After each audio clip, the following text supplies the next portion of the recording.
Sino nga ba si Coach Jess at ano ang kanyang naging ganap sa buhay ni Rene Paterbonia? Si Coach Jess Linus Evangelio ay isang kilala at highly accomplished na basketball coach sa Mindanao na gumawa ng kasaysayan sa Philippine Secondary School Basketball. Siya ang head coach ng Ateneo de Davao University Blue Knights Boys Basketball Team at naging malapit na tagapayo sa pumanaw na basketball standout na si Rene Clerk Bobet Baterbonia. Mga pangunahing nakamit o achievements ni Coach Jess. Palarong pambansa gold medal. Siya ang nagtimon sa Davao Region Squad upang makuha ang kanilang kauna-unahang ginto sa secondary boys basketball sa palarong pambansa noong 2025. ASEAN School Games. Ginamit niya ang kulturang panalo ng Davao para pamunuan ang Team Pilipinas Boys Squad patungo sa historic gold medal finish sa 14th ASEAN School Games sa Brunei. Si Coach Jess ay dating competitive na manlalaro ng basketball na naglaro pa para sa koponan ng Davao noong 2010 kasama ang PBA star na si Scottie Thompson. Kilala siya bilang isang pangalawang ama at tagapagturo at naging instrumento sa pagtulong kay Baterbonia mula sa pagiging prospect sa probinsya hanggang sa makapasok sa Ateneo de Manila University Men's Basketball Program. Napakahalaga at naging malalim ang ambag ni Coach Jess Linus Evangelio sa basketball journey ng namayapang basketball standout na si Rene Clerk Bobet Baterbonia. Higit pa sa pagiging coach, nagsilbi siyang pangalawang ama, gabay at tagapagtanggol ni Rene mula sa Davao hanggang sa paglipat nito sa Maynila. Ang ambag ni Coach Jess basketball career ni Rene.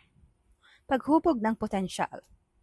Si Coach Jess ang nakatuklas at nag-alaga sa talento ni Rene sa kanyang high school years sa Ateneo de Davao University. Palarong pambansa glory. Sa ilalim ng pamumuno ni Coach Jess, binuhat ni Rene ang Davao Eagles o Davraa squad upang masungkit ang makasaysayang kauna-unahang gold medal sa secondary boys basketball noong palarong pambansa 2025, kung saan hinirang din si Rene bilang Most Valuable Player o MVP.